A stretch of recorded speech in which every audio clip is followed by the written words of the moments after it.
Black like me. Black like me. Black like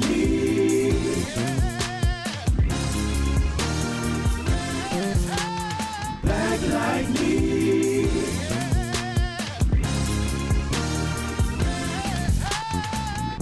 You're listening to Black Like Me with Dr. Alex G., a podcast that invites you to experience the world through the perspective of one black man, one conversation, one story, or even one rant at a time.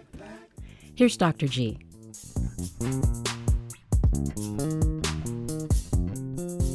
Hey, good people. Welcome back to another exciting episode of Black Like Me with Dr. Alex G. First of all, let me just let you know before we jump into everything that's going on in the Black Like Me podcast world and in the world and in the American world, in my personal world, I'm having a happy but a bitter sweet moment.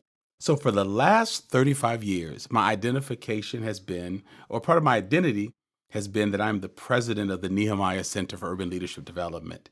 I am no longer the president of the Nehemiah Center for Urban Leadership Development. I am the president emeritus, and I will have my replacement on the podcast soon to talk about things.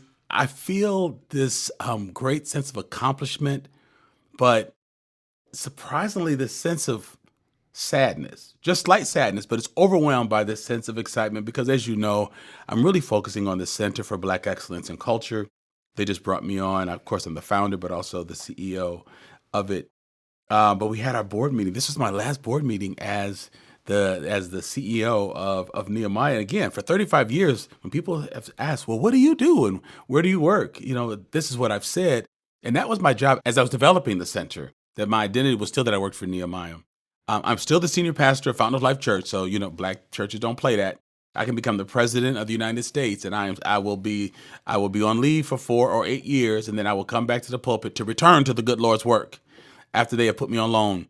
And so I'm processing that. So if you hear any nostalgia in my voice, it's that. But I will say that my passion in my work is leadership development. It's what my focus was in my graduate program. And so to be able to select, mentor, and hire my successor, and to be around to continue offering support and wisdom, I'll remain on the board, feels like a real gift because most founders in nonprofits don't get to see and know, much less develop their successors. So I'm really excited about that. I feel that this is an example of how you do it the right way. But I just thought I'd let you in just to a little bit of my world. Well, speaking of emotions and being all over the place, to lighten things up with her presence, but maybe sober us a little bit with her knowledge, is my colleague, Dr. Angela Byers-Winston. She's not new to Black Like Me podcast. She appeared recently with Mr. Ray Allen. We talked about some work we did for the University of Wisconsin-Madison. But she's a crowd favorite, and my team wanted to make sure we got her back into the studio. Let me tell you a little bit about her, because I think last time she was here, we just jumped right into podcast, into the discussions. But Dr. Byers-Winston is a Vilas Distinguished Achievement Professor and a tenured faculty member in the Division of General Internal Medicine within the Department of Medicine. She is also the inaugural chair of the University of Wisconsin Institute of Diversity Science. We're going to talk a bit about that.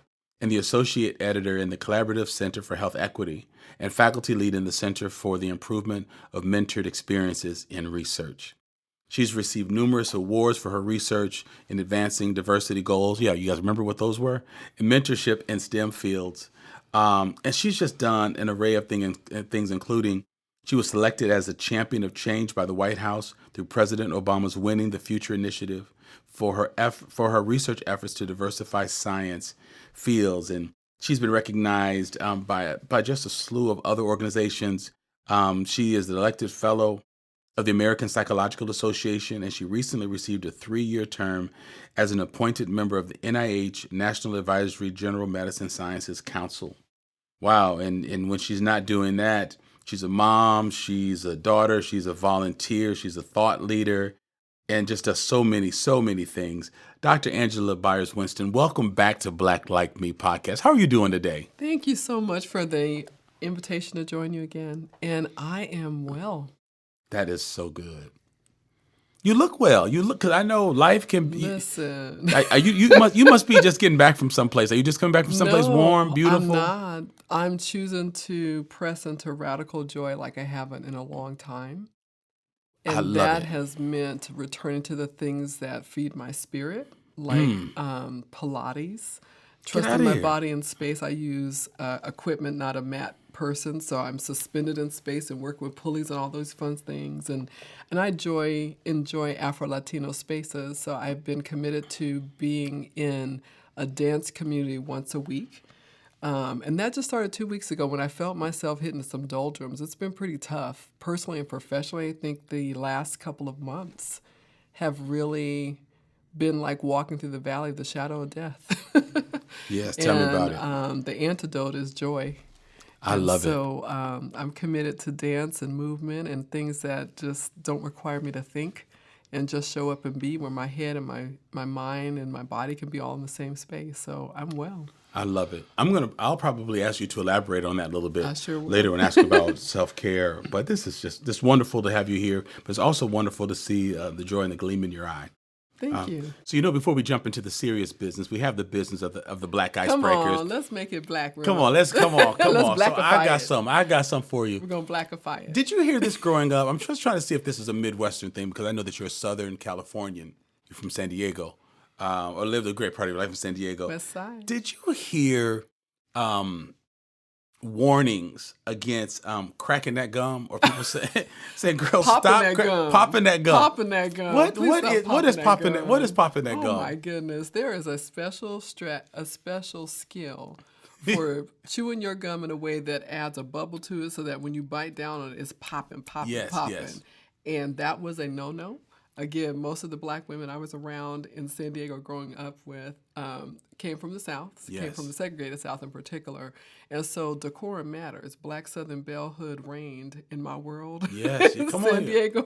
Cotillions? Listen, Hashtag I cotillions? was a cotillion for the You were a debutante. the graduate chapter, AKAs in San Diego, hosted a debutante. And I knew was there in was there for something 11 special months of about boot you. camp as Wow. an 11th grader.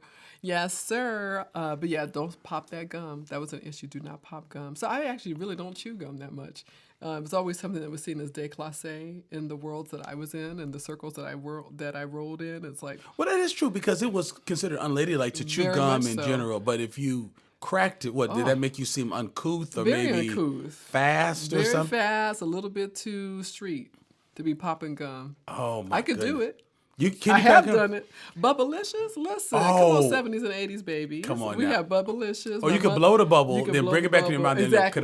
like There kind you of go. it's kind of like eating Pop Rocks. That's what it sounds like. love But it would Pop make Rocks. people angry, and so. Very much But so. but they didn't like guys to do it either, because like, if I was cracking gum, so I was just thinking, like, did white sharecroppers do? Because there's such What's the heat a on it? disdain for Yeah. it. But what's funny is, as I get older, particularly if it's one of those days where I feel the weight of the world in the base of my neck, and I'm feeling it that day, and Jackie, my wife, starts cracking gum, I just like, baby, you gonna have to spit that gum. You have to dial it back. You can't be Yeah. doing that today. I'll go in another room. too You much. can. Now, some days if I'm not stressed, it doesn't bother me. And I said, have I turned into the old people? Yes, you have. Have I turned into my mama? And so now Yes, you have. my daughter is 28. Lexi is like, I was with my friends and they were cracking that gum. I was like, you gonna have to stop cracking that gum.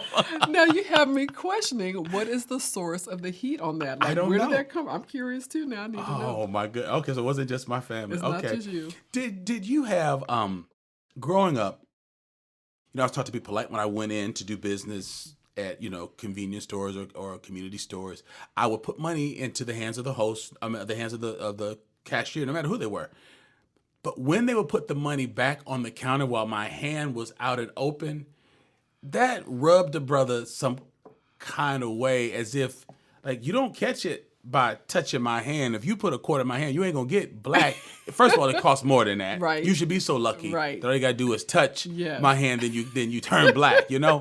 But did you experience that too? Like if you went someplace and someone didn't, put change in your hand, you felt insulted or felt some kind of way? Absolutely, it was a sign of disrespect. Absolutely, I felt some kind of way too. And so I think the issue for me was the devaluation of my humanity, right? Because there's connection when I place money in your hand. Right. You don't have to touch the palm of my hand, but just the gesture Right. suggests something that you see me. Right. Putting on the table suggests I'm beneath you. Jeremy, have you ever gone shopping and no one and the cashier put the money down on the table? Do you ever give it a second thought? I feel insulted when they do. It's happened to me before. Has it? Yeah. And it feels insulting. Because I'm just wondering other people, but does it like devalue? Because I think I throw a racial twist, definitely particularly a racial racialized twist. for me. But I'm just curious. And is that just you alone? Do you think your siblings felt that, or maybe your peers feel that too when it happens? Well, I mean, I allow a lot of space for you to feel a lot worse about it than I did. Gotcha. And like, I absolutely understand where y'all are coming from. Because I mean, black people never do that. If you go someplace, you just look at them, they'll be like, "I'm sorry," and put it back in your hand. Because you would know you don't put stuff down on the Right. counter when I got my hand. Like you see me standing there. Definitely Yeah. given Jim Crow separation of That's what what it's races. rooted in, I'm sure. Yes. And that's why I was just curious if it has a nexus for you. Like do you look back and it's just I mean, and honestly, maybe once or twice. And it was definitely like when I used to live near Baltimore. So like if I was like at a gas station around the Beltline, and some of those places don't even have, it's like a little window where you slide your Sure. stuff in there. But if you all hadn't brought it up, I don't know that I would ever share a story about it. gotcha. Okay, all right, I appreciate that. I do want to say that I do remember one day that I came in here chewing gum, and you were very polite about it, and you were just like, I just don't know that I've ever experienced you chewing gum in here before, which is a very polite way to say like, cut that out. Spit that gum out. And let me tell you, if you go to like black churches, those ushers will walk around with their hands open. Like listen. old school didn't even have the gloves. They Oh, just yeah. like, and they're not reaching for your Spit it offering out. envelope. They're No. reaching for that gum or your Spit it tongue. out. How about this, Dr. Byers-Winston? Now, this one, you don't believe that fat meat is greasy. Have you ever heard that?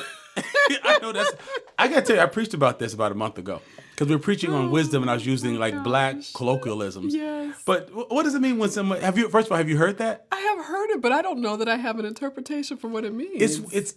It's when someone's been trying to tell you something, like don't play around with the stove, don't play around with the cigarette Right. lighter, then you touch it and get burned and say, oh, so you don't believe fat meat is greasy. So you have to Okay. so it means you have to figure out the hard way. I don't know what that's got to do with fat meat and greasy, but you got to figure out That's hilarious. the hard way. Yes. Oh my goodness. Okay. All right. I just love looking at some of those things and talking about them because again, you and I have discussed they show the connection between us. I do. I and between appreciate folks that. in different parts of the country, like, wow. So we have people in Wisconsin and Chicago, Mississippi, and San Diego and Georgia talking about cracking gum. That makes you start thinking about right. somebody needs to write a book about There is the nexus of something these there. things. And then how do we get it all around the country? If we could get a synchronized message out to people about cracking gum, then we certainly can get a message out to all of our people about surviving the next 3 years, 8 months, 17 days and 22 hours. Like we can get a message we out can to get a both. message out to folks. We can do some Yeah. things.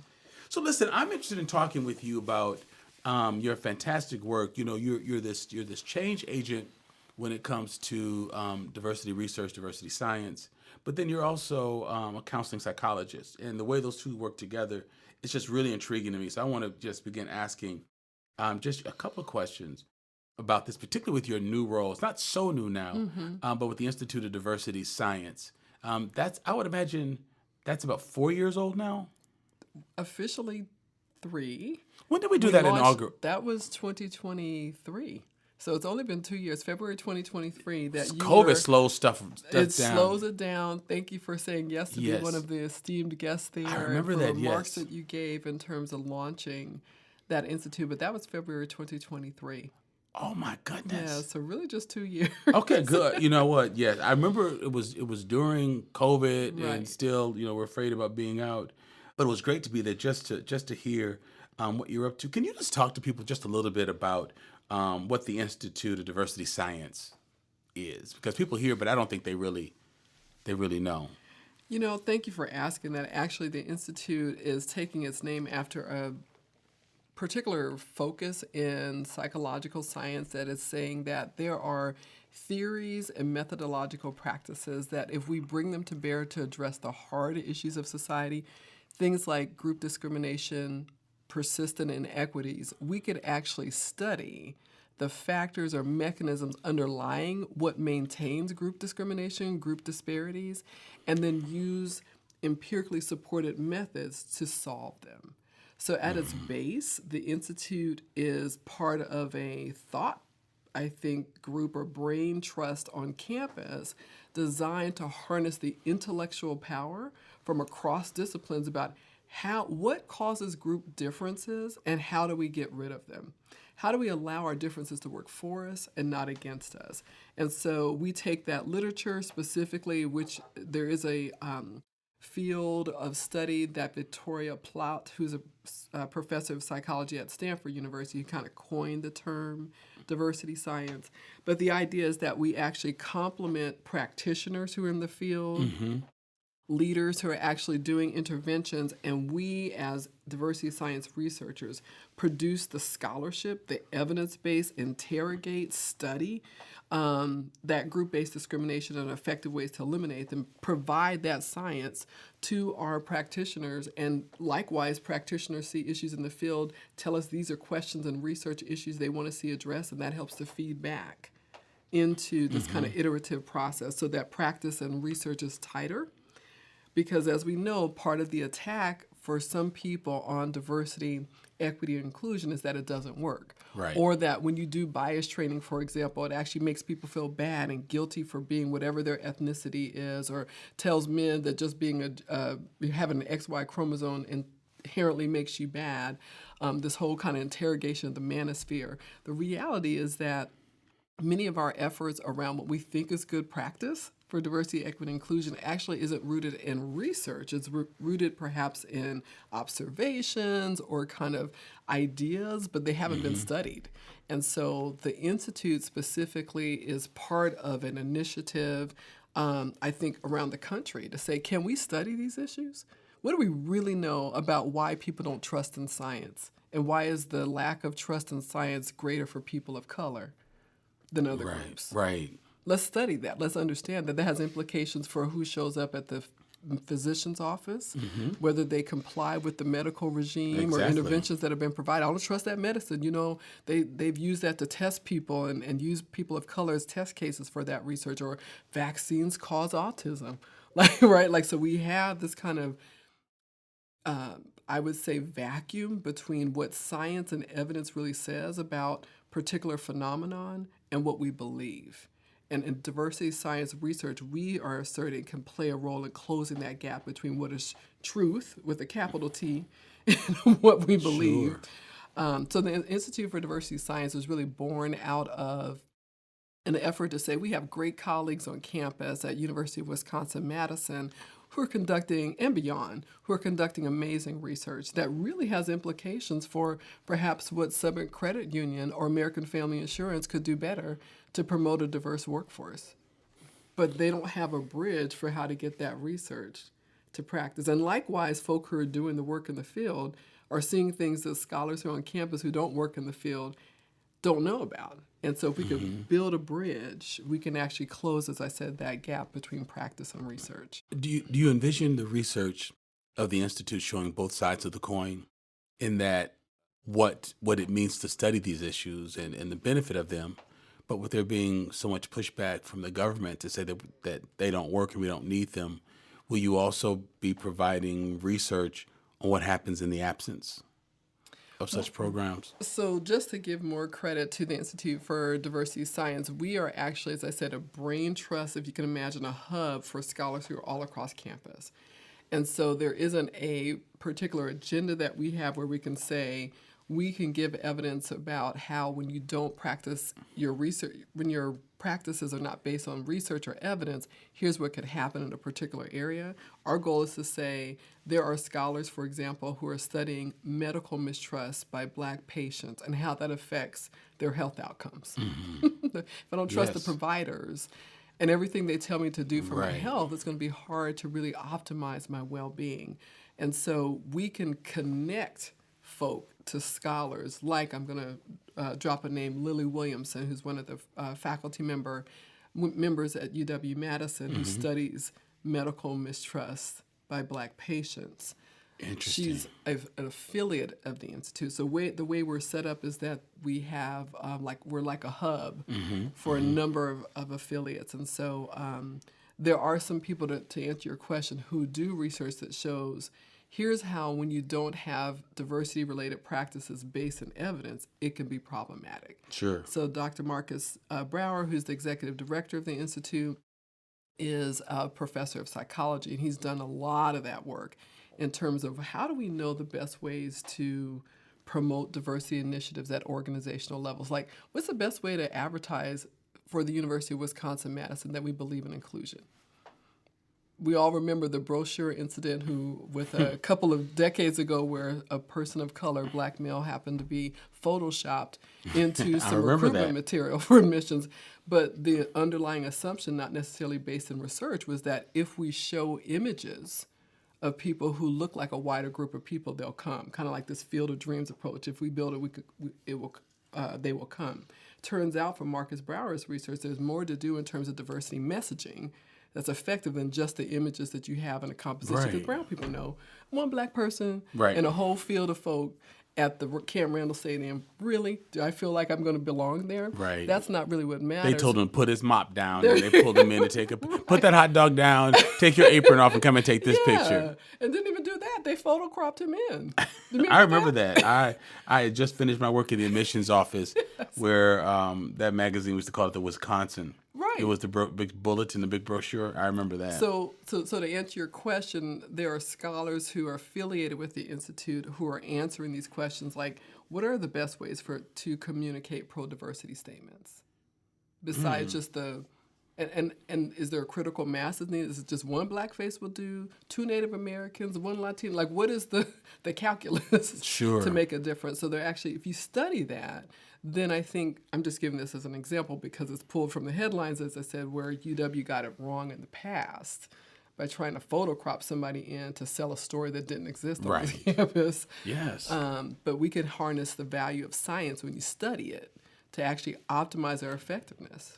Would you say that the Institute is on the front end of this kind of work among major universities? Are we late joiners? Where are we in the trajectory? We're only the second institute in the country. Oh, so we're leading it. We're right up front. And I have to say, leading in parentheses because, or in even air quotes, because we're so new. Sure. And again, the goal is not necessarily to raise the visibility of the Institute, but the scholars affiliated with. So the University of Massachusetts has the Diversity Science Institute, DSI, and their focus is specifically to do diversity science research in STEM fields. So they decided to go more narrow. So we're really the only university in the country that has this kind of larger umbrella or tent under which scholars who are doing diversity science research for multiple disciplines, life science communication, health sciences, social work, counseling, psych, to be able to do their work. Sure. But yeah, we're one of 2. Okay, that's amazing. During these times that we're in, do your fellows feel like, crap, we should have gone into botany, or are they rubbing their hands together saying, come on, let's go. This is why we exist. This is not optimal for so many reasons, but it's ideal for others. I know that's a broad question, but give me a sense of the general feel about being a social scientist at this time in this work. Well, I will start with me and then also make an invitation to the listening audience for those who are local. I don't know the general zeitgeist or energy right now amongst our affiliates. We haven't met since the fall. So we have a fall-winter mini-conference where scholars and faculty who have been associated with the Institute can share their research.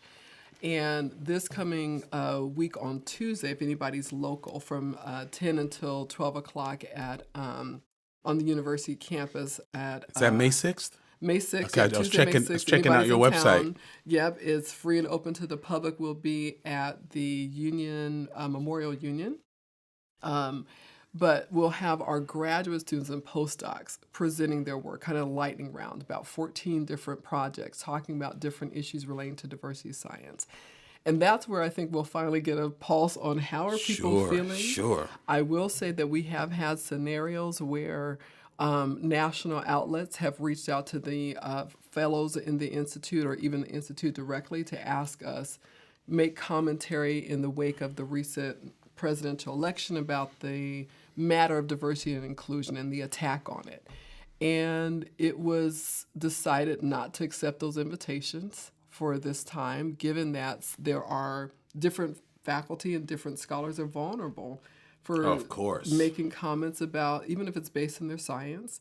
So I will say one case I'm aware of that there was some hesitance about going on record in a public space like this particular national outlet to say, here's what our research says about diversity issues, and actually the narrative in the larger country is actually not at all what shows up in the data.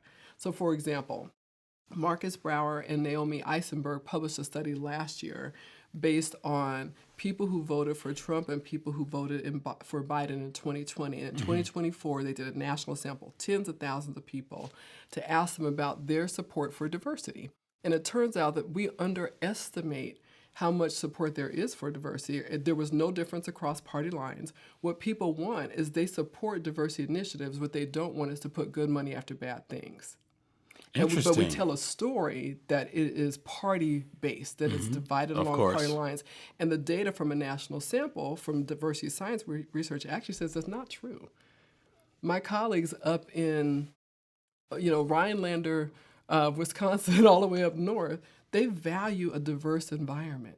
They value an inclusive society. What they don't want is to feel bad about who they are. They don't want trainings that tell them that they should be guilty because of their ethnicity. They don't want trainings that are mandated that actually don't show evidence for research. But they are not against diversity. They're not against inclusion. That's what the data show. Interesting. But the national narrative is we're pitted against one another and it falls along party lines. And there's no evidence for that according to the data. How does that rest with you? It actually rests with my reality, living in a place like Madison, Wisconsin, Sure. which is quite complicated, right? We have a disconnect between what we say we value in some of our policies and the ways people get policed and how resources get distributed, et cetera. And yet, when I have one-on-one conversations, I haven't had somebody look me in the eye when I ask them if they have any concerns about diversity, equity, and inclusion, and actually tell me something that sounds combative or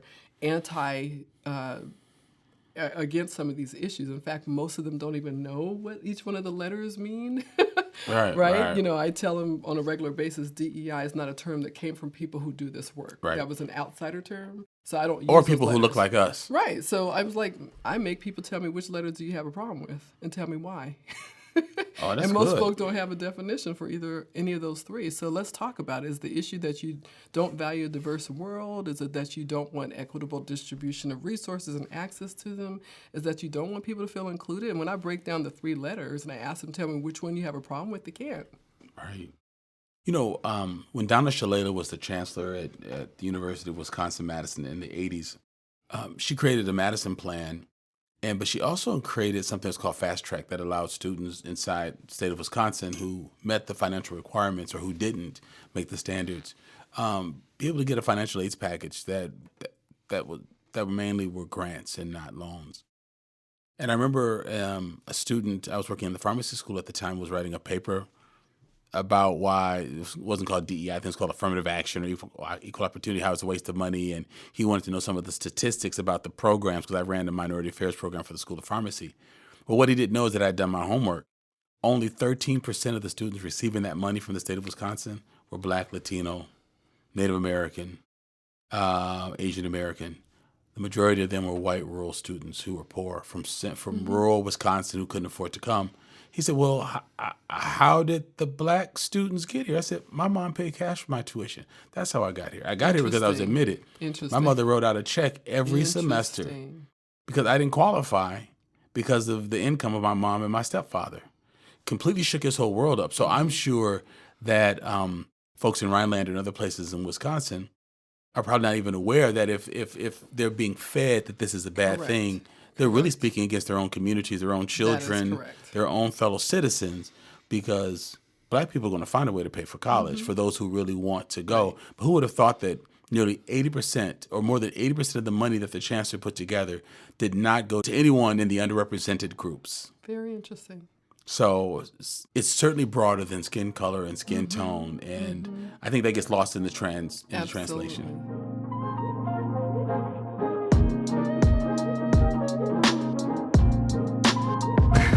Man, oh man, is it crazy out here, and I don't think it's just me. Look, it's 2025, Trump is back in office, and some days it seems as if the sky is falling.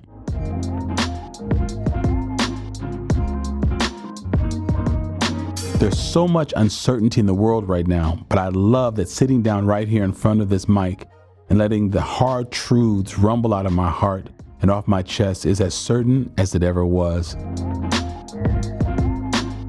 Season 11 is gathering steam, and you're in for a real treat. Let me just tell you. When I reflect back on all of the seasons that we dropped here at Black Like Me podcast, each of them has had a special purpose, a one-of-a-kind lineup of guests, and its own unique feel.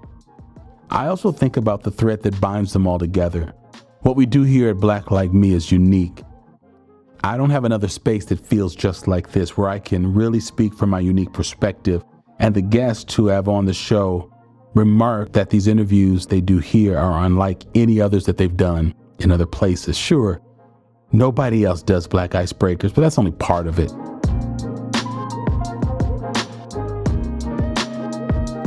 We have created a truly unique space here where honest conversations about the thoughts, the ideas, the policies that affect Black people and that Black people care deeply about.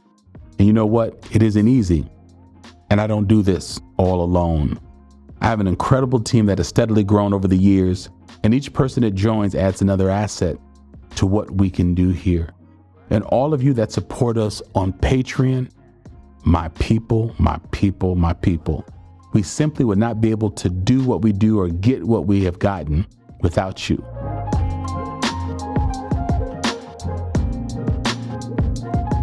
So as we look to even bigger and better things in the coming season, please help support the show right now by clicking the link to Patreon in the show notes and join the community of people supporting this unique and provocative space.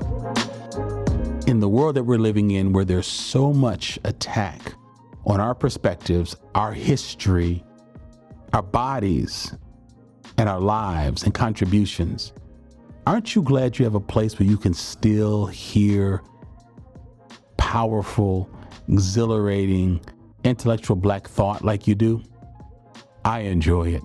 And so if you do too, share the good news, tell friends, click that Patreon link now. Thank you so much for your support of Black Like Me podcast with Dr. Alex G.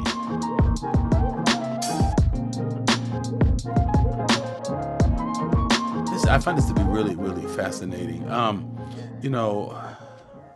When you think about, again, it's so ideal to have you on the podcast talking about the Institute now and not 3 months from now or 3 months ago, because I'm very fascinated about how people are wrestling with these issues, how they're nuancing it, because in the past few weeks I had white guests on just talking about how they're responding differently than Black people, because Black people are like, okay, here we go again. We know what to do. Here before. Right? We know how to wrap stuff up, tuck it in. We know how to make. We know how to take some flour and some butter and make some gravy. We know how to work that out.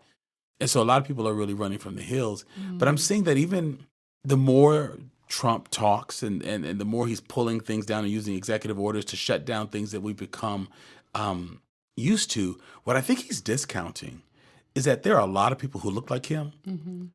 To your point, believe that this is really important. And so I'm curious to see how that's going to play out, because he's assuming that people who look like him will think this is helping all of us, but they don't want to live in that world. They want to live in a world where we celebrate difference. And so I hope somebody's taking note of that as well, because even if there's no federal policing of hiring practices, I just believe that there's something that's governing the hearts of people, because we've had a glimpse of what it is meant to become a more diverse and inclusive nation and world that I think what we may stand an opportunity to see will be people doing the right thing even when it's not federally mandated. To That's me, right. that will be a That's real victory. And I just have to think that there are people out there like that who are like, fine, do you're not going to too. police and make me, but we're going to show you we want it because, I mean, you're not hurting us. We've been wanting rules that didn't penalize us for being black Yeah. and brown. Like we've been waiting for a reality where that didn't count against us. So now it's on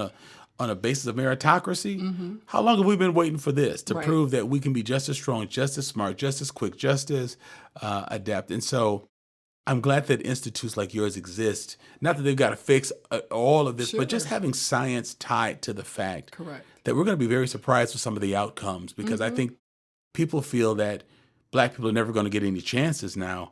I think there have been too many people that have been raised in understanding that this reality correct. being included is so important. We might see people do more with their hearts than they do with their regulations and rules that they keep. I'm hoping that there's at least that semblance of decency within human beings. Do you ever think about some of those things? I do. I think you raised two interesting points, and that is one is how I perceive and believe that the current president has overplayed the politics of fear that worked in 2016. When we only had a few years, so to speak, of the Trayvon Martins and Michael Brown's an unfortunate loss of black life, where the Black Lives Matter initiative in particular wasn't quite mainstream. And since then, we've lived through two pandemics. The Black Lives Matter resurgence of 2020 and beyond, and COVID, and we got through some crazy together. Yes. And so that politics of fear that is picking at humans' vulnerability to feel like if I'm pro you, that I'm anti me. Like if somehow you win, I lose. Right. And that mentality of scarcity and that Zero makes me sum. afraid, that zero sum mentality and makes me afraid of the other, broke down enough people's misunderstanding of over the last 4 to 5 years in particular. I think there are enough people who can't unlearn what they've learned Right. in those last 4 years or can't unsee the suffering that happened that brought us together in some Right. ways. That I don't know we're going to fall for the okie doke that much. You know, I'm disappointed about what happened in November of 2024. But again, there was enough of a base of people who said they felt powerless that stayed home and didn't vote that caused the outcome.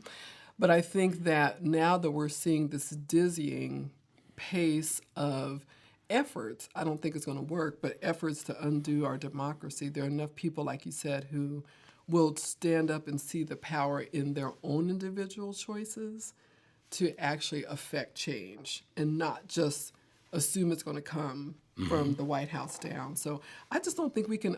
I don't think we can go back. My father with would you on always that. say, "You can't unring the bell." Like we've had too much happen that has shown the value of our humanity to one another in the last 4 years. As I said, just surviving the pandemic. It's just hard to believe that was just 5 years ago. You know, almost to the date when we're like, oh, we got to shut down for real, do nothing, and find out how to connect again, and loss of life, and how to do school at a distance, all those things. And I think we just found enough ways as a community, the fictional community in my head, Sure. to persist through crazy, to just give it all up. I also think that there's just power in really having, I don't know if I want to say the third eye, kind of, you know, my listening ear to the ground of like, we're a little bit smarter now too. Sure. Like the tricks of pitting people against one another just because of racial differences or immigration status. Right. I'm not sure that people are buying it. Not now. Maybe in November they believe something else, but I think they're starting to see the reality of like, I would cut my own Realities. nose Right. to spite my face. You know, you know that I'm a local pastor here in Madison, and a couple times a year, maybe 4 times a year, we have sort of an orientation for people who are looking for a church to belong to. Because if you don't join, then I don't know if I have pastoral responsibilities. Like if someone gets sick, should I visit them in the hospital? So we have sort of these open houses, and we're coming to the end of one, and people are aligning themselves with our church. Almost all of them are white. I mean, we're a church that's rooted in the Black Pentecostal tradition. Right. Our board is diverse. Our staff's diverse. Our pastors are diverse. Our musicians, our singers are diverse. But it's interesting the influx of white people Wow. who are realizing the importance of being with people who know how to weather a storm and keep their joy. That's powerful. And if some of them feel that if they ask questions challenging immigration laws or the attack on DEI work or pluralism, they feel shut down by friends who look like them, who vote like them, who are in similar socioeconomic statuses. They can have questions in a predominantly black space and not feel shut down. So it's interesting to the point that we were saying earlier. I think what's going to backfire is that people are going to realize, I want to be with people who get this. They want to be led by someone who can talk them through these realities. That's powerful. And if you feel, and many of them are, for the first time in their lives, that maybe their government is not looking out for their best interest, who best to align yourself with than for people for about the last 300 or 400 years have wrestled with the same issues? Like if I'm going through something, I don't want somebody practicing. Right. You know, I'm at that age now where my doctors are younger than me. I need a good old-fashioned Marcus Welby. Listen, and what's so funny is that he probably was 50. You know, I thought he was old as a kid. He probably was still young enough to be 50. But I want somebody that's lived something. I want, have you lost a tooth? Have you been in a fight? Have you donated a kidney? Have you lost a parent? Like, have you lost a business? Were you kicked out of medical school? I need somebody that, that you've been someplace. And so I'm hoping that even if goodwill is not prevailing, good common sense, or people saying, I'm going to do this. This is not a diversity move. I have people who drive for over a half hour from here to be in this space because there's no place else in their space where the worldview is different, but we major on the essentials. Yeah. What we believe about, faith and God and, and Christianity. So I'm watching these things, and I hope that others are in taking notes. So I guess in a similar fashion, I'm just asking, are the folks who are involved in the Institute, are they thinking now about just capturing data, how they influence system change? And I know you said earlier that once you bring your colleagues together next week for the symposium, you might have a greater sense. But I guess I'm just wondering, before they get together, do you have a sense of where you'd like the Institute to go, and if that involves some level of systems change and not necessarily just information or data on what's going on? I do have a wish. You're right. I do not have a sense of what are the experiences of our affiliates until we get to next week. But I had a wish that really got crystallized last week as I was watching the public listening session and a public hearing of the Wisconsin Legislative Audit Bureau around the diversity, equity, and inclusion audit of the state and the Universities of Wisconsin system. Sure. And many of the audit committee members, including Eric Wimberger, who's the chair of that committee, was asking the secretary, for example, of the Department of Administration, questions about what to define the terms diversity, equity, inclusion, bias, justify the trainings that are offered through the Department of Administration, which oversees a lot of things, including professional services and licensing and certification. And one of the moments that I thought, oh my gosh, I wish we had a white paper available right now from the Institute for Diversity Science to pass her legislative counsel, who was helping the secretary respond to Eric Wimberger. He asked the question, why and in what data do you have that having a diverse workforce is a better workplace? Like, shouldn't you just hire the best person and the persons who meet the criteria for your employment? And the legal counsel and the Department of Administration secretary really worked hard to summarize a pretty classic study in the social sciences that show about 4 specific benefits of a more diverse work team: faster solutions, more creative solutions, things like that, to sticky wickets in the workplace. And I just thought, oh gosh, if you had some data right at your hand that had been distilled with the bullet points, it would have been fabulous. The person was asking a reasonable question. They ask questions like, why should we be addressing people who have immutable characteristics, the new buzz term that some people who are interrogating diversity and equity and inclusion are using to not say race and ethnicity or gender. why should we address people who have immutable characteristics? And the question was asked directly from the chair of this committee to the secretary again. Give me an example about why the workplace should accommodate different lived experiences. Isn't the goal to hire the best person, let them do their work, essentially get out of the way and just let them shine? Like, why would we need something different for people who have immutable characteristics? And so he asked her to give him examples. She gave an example about being a mom, a new mom returning to the workforce, and how it was very helpful to have people who provided work-life skills and strategies and different accommodations for work schedules, and that it was nice to have people there who had also gone through the same thing. And then Eric Wimberger asked the question, well, can't a male pediatrician give you the same support and advice? And she was a little stumped. And I just thought, boy, there's some research that would help answer that question about diversity science, from a diversity science lens, that would help you document and pull the evidence, because there was an interesting disconnect between people's observations, whatever side of the aisle you're on, Republican or Democrat, about why we need to make accommodations in a society, because the fundamental assumption that the government came to a conclusion for with affirmative action in the 1970s is that the playing field is not level. Right.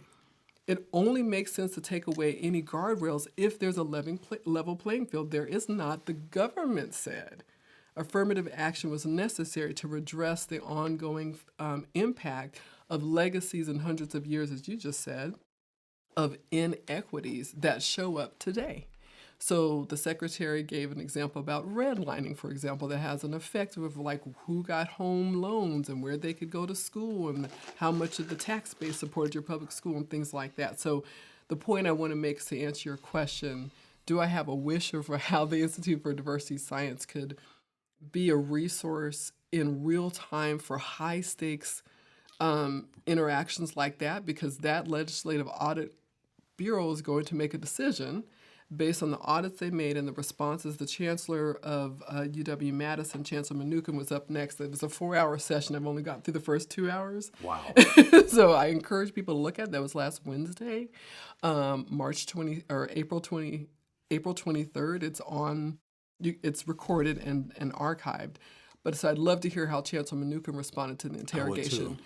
But when I think about, to your point, the value added of an Institute for Diversity Science like this to provide digestible, actionable, evidence-based research in nuggets where folk who are making decisions could have access to. You may make the same decision, I don't know, but at least make an informed one. Right.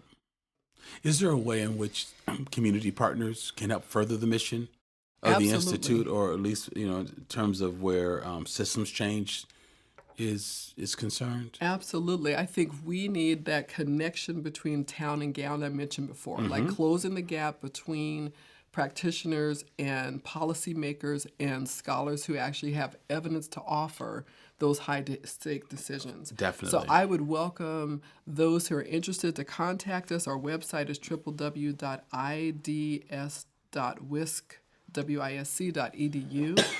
We want everybody from philanthropists who would like to fund research, because as you can imagine, grant opportunities are drying up for folk who do research like this.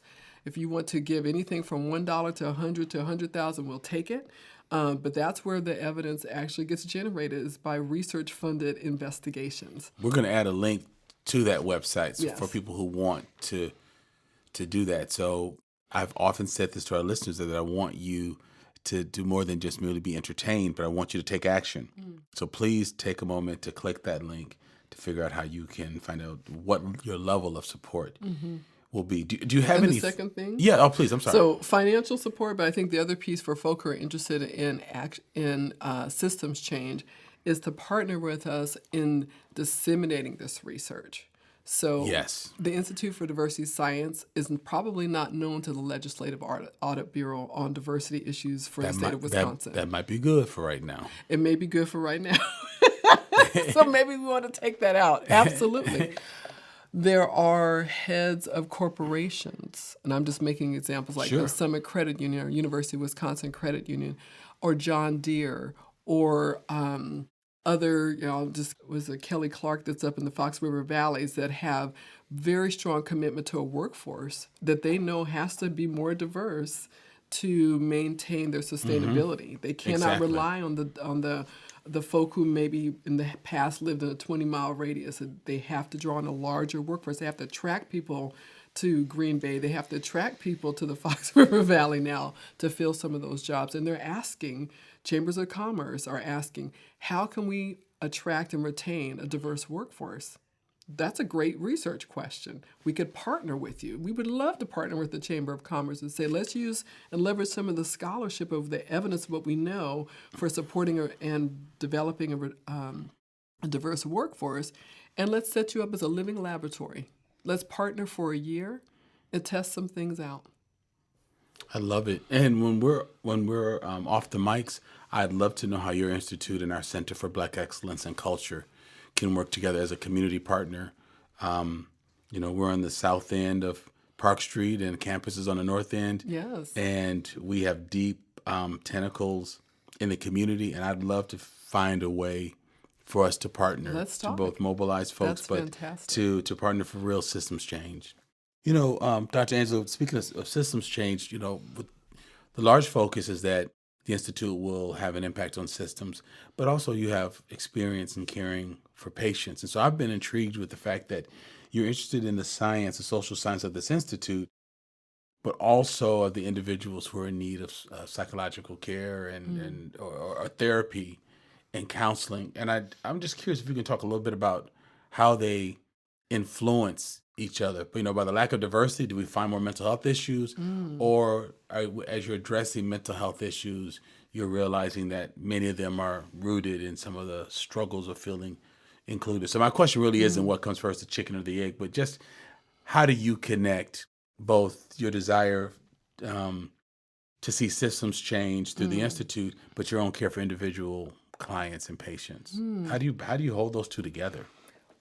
I haven't seen patients actively as a Sure. therapist for years, but what holds those two together for me are two basic assumptions that I have.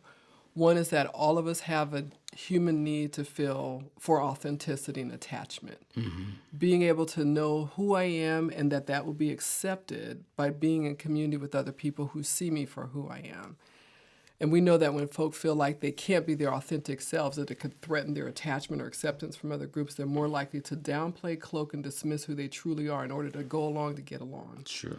And when we don't do that, when we're not our authentic selves, it can cause mental health challenges.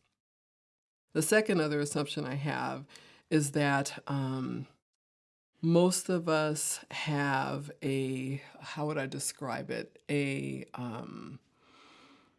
The other basic assumption I make that makes those connections for me tight is that there's a real difference in being different. So most of my research has asked the question, what difference does difference make?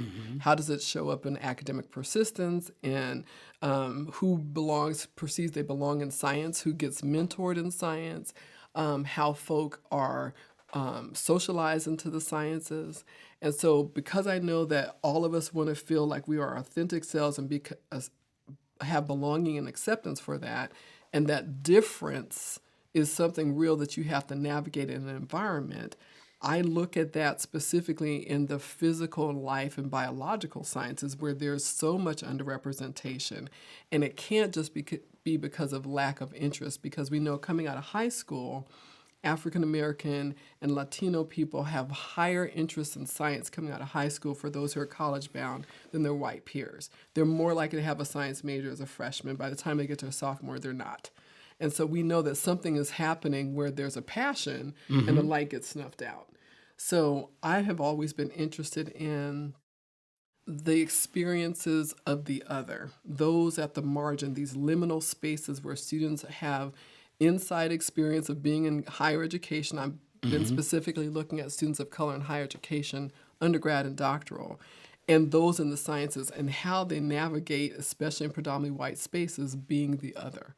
Even for those who go to historically black colleges, like my own daughter, who's a STEM major undergrad at Florida A&M University, shout out Rattlers, and the HBCU, Historically Black College and Universities. She's preparing for one of the smallest disciplines in the STEM fields, environmental science. It's like 1% of all the STEM majors. Wow, okay. Predominantly male and predominantly white. And here's a black female. So even though she's at a black college, she has to get ready to navigate being the other. Sure.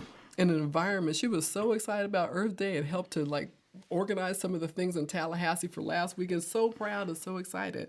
And she's like, we're one of the few brown spaces people out there who are talking about saving the environment. But if you look at it worldwide, in terms of the global majority, most brown people have always thought about how we're going to save Mother Earth and protect our resources and things like that. So my point is, as a counseling psychologist, because I know that there's a cost to not being my authentic self, there's a cost to me inside, and that there's that racism is real. I take what James Baldwin said seriously. He wrote a very small 4-page chapter called The White Man's Guilt in the 1960s, and he said that the United States is built on collusion of the lie being that white bodies and lives matter more.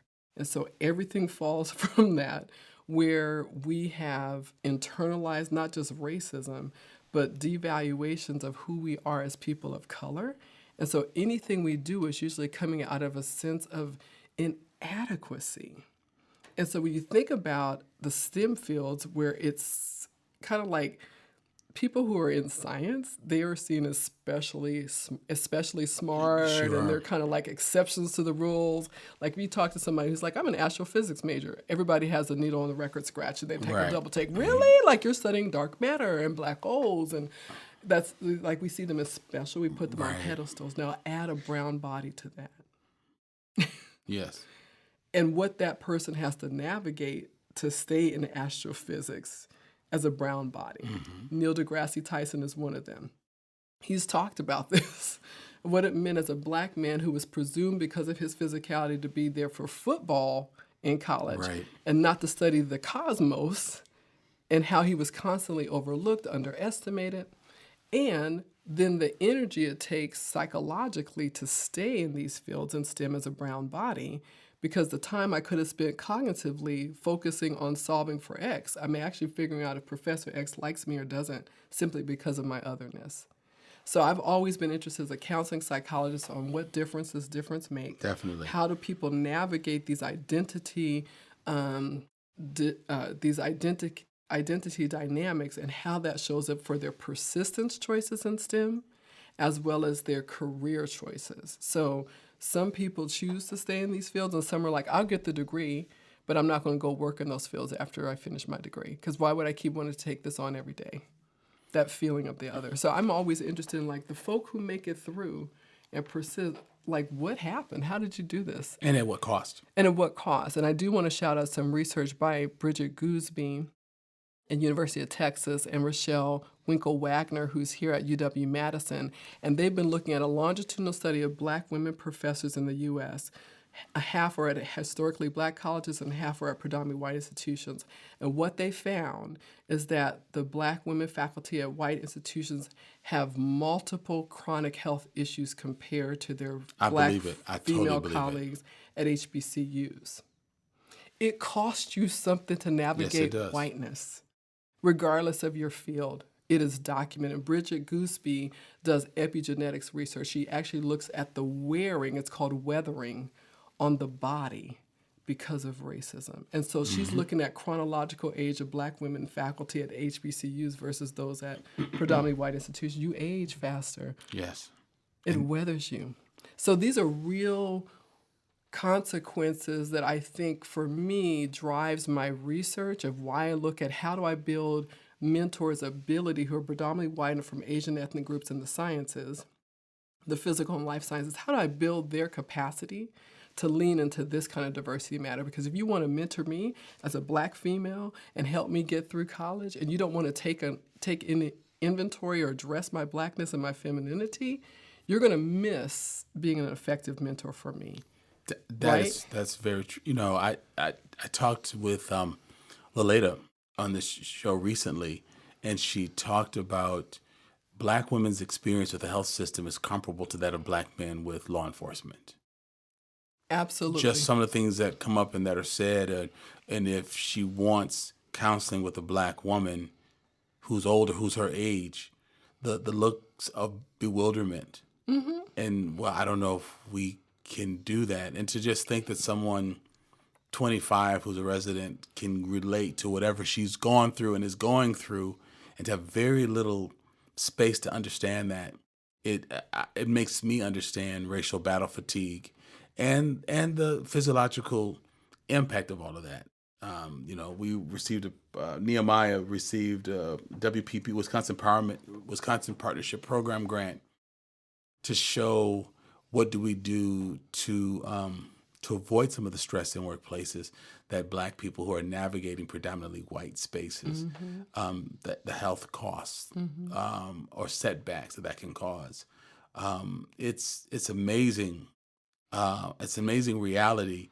And I hope that the Institute continues to capture that kind of work, because we're building our Center for Black Excellence and Culture because we believe that to be true. Yes. I'm hoping that some of what we're doing in our Black culture or culturally informed spaces and activities can provide space to prove or document some of what you all are hypothesizing. Absolutely. So I hope that the partnership can be that we build on the data and the information that you all know to be true. I mean, you're proving it, but you have an inkling that this is true. Mm-hmm. I'm hoping that by having tens of thousands of square footage, where intergenerational space or innovative space or theatrical space, or you name it, we'll have that kind of space. I love that.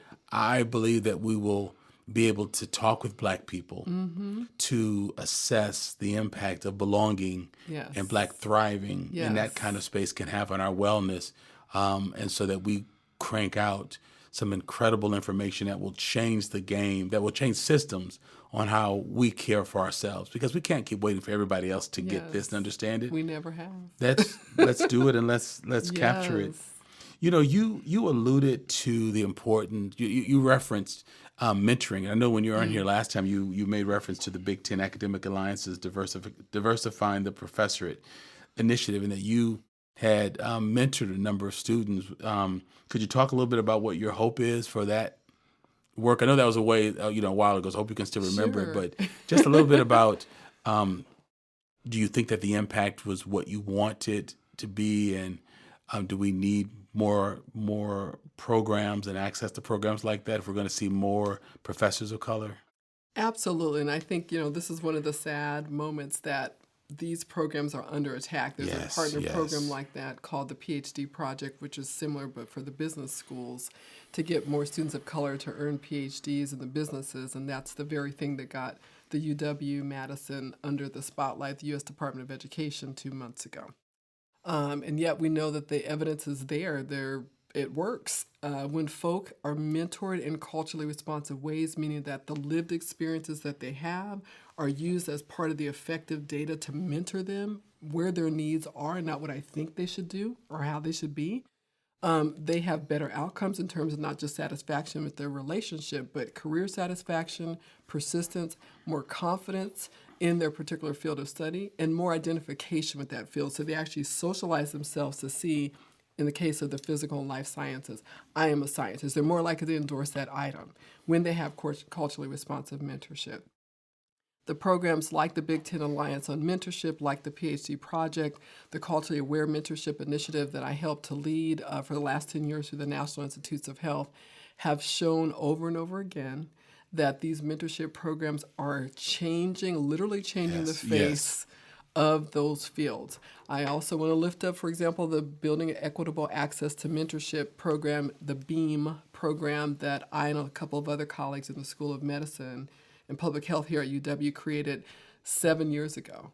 And it literally increased the percent of underrepresented medicine students from 15% to 35% of the 175 average number of students who matriculate in the medical school. It went from 19 students to 38 out of 175 on average every year. We literally changed the face of medicine and the physician workforce in the future who are going to meet the needs of people who look like. Congratulations. And thank you. And that was through mentorship. And they told us this is the only one like it in the country where we created a mentorship training for the faculty. So we're not just saying, hey, faculty, and we only work with faculty of color at this point. We'll see how long it lasts. But faculty of color working with first-year medical students of color. And we trained the mentors for an entire semester, over 12 hours of training, who with evidence-based mentorship curriculum to work with those mentees, and it works. And so I think that we have enough data that says with very little disturbance to the atmosphere, we can upskill mentors' ability to be culturally responsive. We could do it in a way for faculty of color where it doesn't increase the minority tax, because we have a mentoring model where they're in a pod. So the scale, the calculus of 3 to 4 students they're mentoring at once means that they're not burning out trying to mentor one-on-one for 4 students, but in a pod, we call it a mentoring pod. It's making a difference. It's the only one like it in the country. So we hope that the School of Medicine and Public Health sees the value. We know that we can't use race anymore in admissions, but this mentorship program, the BEAM program, is one of the things that mentor students who come in as students of color say drew them to School of Medicine and Public Health here at UW compared to other schools. That's amazing work. While we're on the subject of mentorship, who are just a few people in your life that helped to steer you towards this fantastic career that you're in, particularly earlier on? I know in grad school you probably had some tremendous ones as well, and I want to give you space to shout them out. But how about early on? Who were some of the mentors that helped you look towards education, medicine, health, counseling?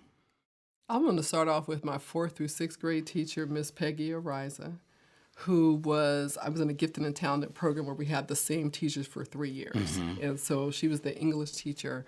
And I've always been a fantastic writer, but I wasn't technically sound. And she always told me people will love your ideas, but they won't get them if you don't communicate them effectively. So she was the first person who really made me drill down on syntax and grammar. This is back in the 70s, in the 1900s when we were all in school, and we had to diagram sentences. Remember? Oh, my goodness. Oh, I haven't heard that in a long time. Remember diagram? Parts of speech. Okay. And so nobody can come at me. You're going to get all this smoke. Technologically, I could write my face off, even when I get articles rejected from journals. But it was really well written. So I want to give credit to Miss Peggy Ariza because she told me that, and not directly, that my work was a reflection of me. And not just my ideas, but my care to communicate the ideas. I love it. In a crisp way. Jump from 6th grade to undergraduate, I want to shout out Dr. Terry Cronin, who was she's a professor at San Diego State University, so still there, in psychology. And she gave me, I applied for and then was accepted into a research project that was funded by Dr. Seuss's foundation. So Theodore Geisel, who's the actual real Dr. Seuss, was in San Diego. So it was not uncommon to have early literacy programs funded by Dr. Seuss, literally. Everything great comes out of San Diego, including Mr. Kroc, who's the founder of McDonald's. All that's San Diego. And so she had a project on early literacy to support the mothers and the siblings of Head Start kids. So Head Start is 4-year-olds and 5-year-olds. Dr. Cronin got a grant by Dr. Seuss Foundation to work with moms, mainly Black and Latina, in their homes with their 3-year-old children for early literacy skills. And the quid pro quo was that we would give them a library of Dr. Seuss books, and they had to commit to a semester of her research team, because she's white, only students of color, we were all undergraduates, going into their homes once a month, teaching the mothers how to teach their kids early literacy skills. The orientation of a book, we read from right to left. Pictures are connected to words. Words are connected to a thought. We taught all of that, and we got it published. We did article presentations, conference presentations of the Western Psychological Association, and that was the first time I realized that I could use research to do social change, because we were there to increase the literacy of the 3-year-olds, but more of the moms went back to complete their GED and go to college because they felt like, I have something to give my kid. That's why my mom went to college. That's why she went to help us with our homework. Beautiful. So shout out to Dr. Terry Cronin. She encouraged me to go to graduate school because, when you're a psychology major as an undergrad, it's like, well, what are you going to do with that? Like, it's a dime a dozen for psych majors. And she encouraged me to get my master's degree, which I earned with also at San Diego State University with Dr. Maria Nieto Senor, who told me that she saw me beyond being a therapist. My eyes light up when I talk about data. I love statistics. I like research. I like running analyses and experiments. And she encouraged me to earn a doctorate. And that's where I met Dr. Gail Hackett, who was my doctoral advisor. And again, getting a PhD in counseling psychology, it's a traditional scientist practitioner degree, so I have to do research and 1,500 hours of direct therapy before you get the doctorate.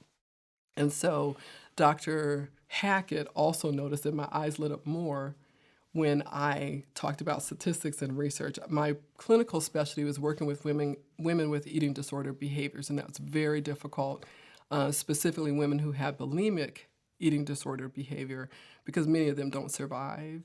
And so I realized, like, as much as I love working in a clinical population and did a lot of group therapy sessions that I ran, I really liked understanding human behavior from a research perspective. So even though I worked in university counseling centers and things like that for years, loved doing growth groups and one-on-one and marital counseling, I did it all. I love research, and those are my mentors. So shout out to Miss Peggy Ariza, Terry Cronin, Maria Nieto Senor, and Gail Hackett.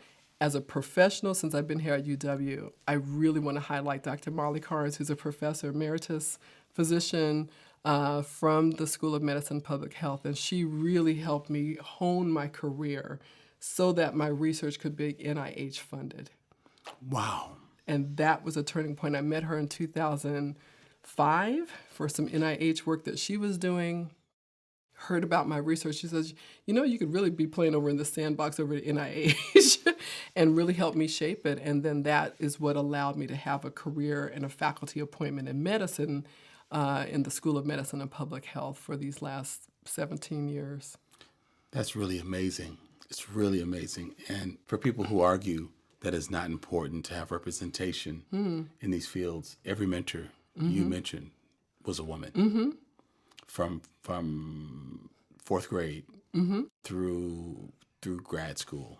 That's just amazing. Then even your experience as a professor. Absolutely. It's completely amazing. If any of those faculty members are still, or mentors are still working, or if they're running departments of research, I would love to put their links Absolutely. in the notes of this podcast so that folks who are listening can follow. And when That's this drops, I phenomenal. want you to let them know that you're mentioning Absolutely. them, because people need to know and remember that their students remember their names, what they Absolutely. did, how they looked, what they said, meals they had with you, Powerful. tears they shared with you, Yes. challenges they gave you. I just think that's really, really, really beautiful. My gosh. And then my last question is just, so in the midst of all of these things that you're doing, you alluded to Pilates a little bit earlier. What are other things that you're doing that really, that helps you to take care of yourself? What does self-care look like for you? Well, I'm going to modify your question, radical self-care. 'Cause Okay. Tell me about your radical self-care. Radical self-care is like radical acceptance, which is a whole book. Tara Birch, the psychologist, wrote a book on radical acceptance, and it's really the absolute commitment to my well-being over everything. I think the modus operandi of 2025 is self-preservation above everything else. Yes. Especially for people of color, because as you said early on, we've been here before where we had to have freedom papers to walk around in a post emancipation country. We had to prove our citizenship, right? There were amendments to the Constitution because of natural birth rights. Sure. And it was on our backs that they had questions about that. So we've been here before, and so in psychology, psychological research says that it takes 14% of the original experience to have the same reactions to it. And that's why somebody could smell something or hear a sound, and you're like, I'm back to that experience. Right. That's what trauma is, Yeah, right? triggers. So good or bad, right? And it could be activating, right? Good or bad. And so this historical moment is activating to a lot of people of color, to First Nations people who remember being disappeared. There are women who are still being disappeared from First Nations in the state of Wisconsin. We don't know where they are from reservations. There are people of Asian descent who remember being taken out of their houses in Japanese internment camps and being taken. Sure. So it's activating to so many of us, even if we weren't alive in those moments. Our family members went through those things. So Yes. self-preservation is the MO for 2025. And so things that I do for radical joy, so it's not just things that make me happy, that literally allow me to breathe and hit that vagus nerve way down in your system that allows the brain to reset. In addition to Pilates, as I said, Afro-Latino spaces give me joy because I'm fluent in Spanish and I can activate another part of my being when I'm thinking in Spanish. Other feelings come up when I think in Spanish. There's certain words that don't translate in both languages, so I can activate a whole nother set of emotions in Spanish. Yes. And so I'm committed, as I said, to one day a week, somewhere in live music, live DJ, or live dance. There's an Afro-Peruvian class, exercise class, Tuesdays and Wednesday night. Shout out to Frances Madrano, who leads that. Cafe Coda, Cardinal Bar, that's where you'll find me once a week. And then major spa time.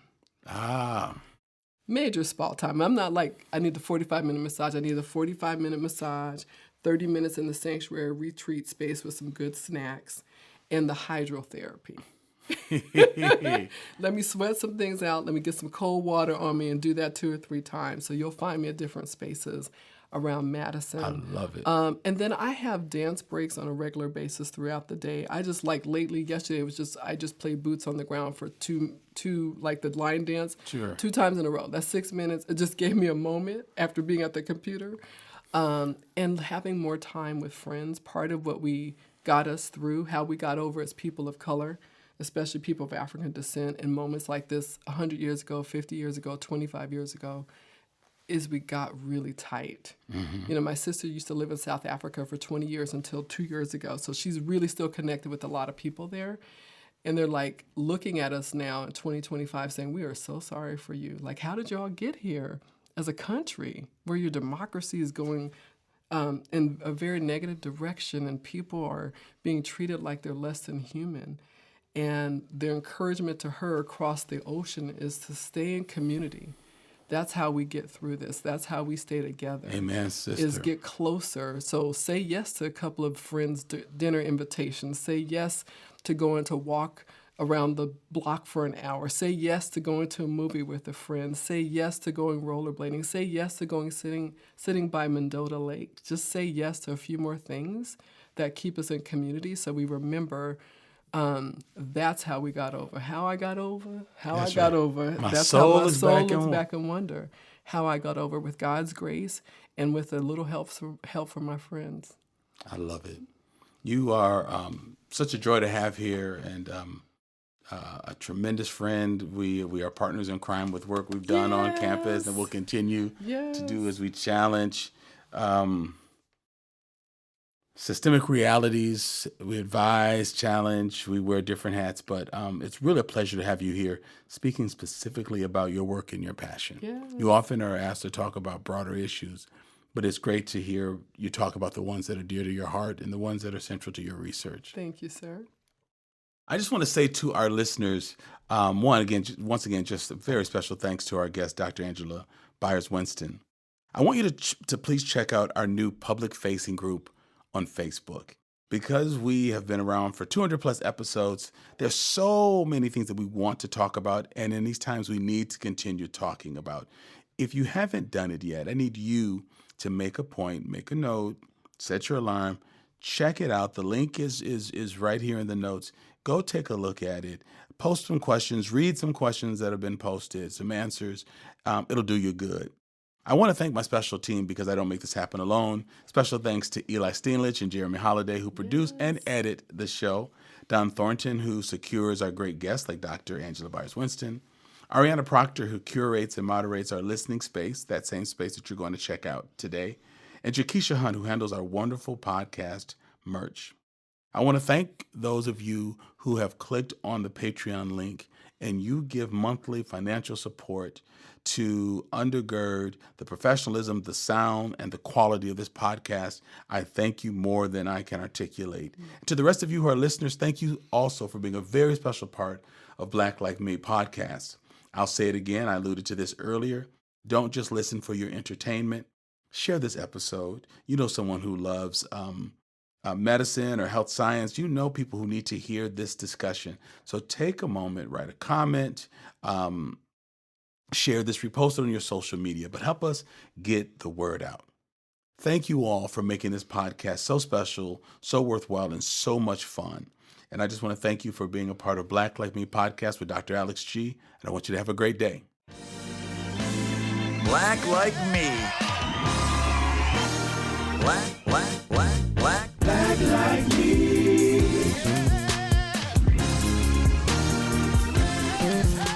I want to thank you for taking time to listen to this episode of Black Like Me podcast with Dr. Alex G. If you like that opening track of our theme song, you can show your appreciation to Corey Saffold, who created that and produced it, and Marcus Fleming, my cousin, who's on vocals. I also want to say that this podcast was started with the generous support of the Human Family Unity Foundation, and so we always want to stop and thank them for that. For the many patrons who support us through our Patreon page, thank you, thank you, thank you. You don't just listen, but you support, you lean in, and you help this podcast to be what it is. And then I need to thank you, the listeners, who make a point of downloading this, listening to it, and sharing it. Without all of you, this podcast would not be what it is and what it's becoming. Thank you so much.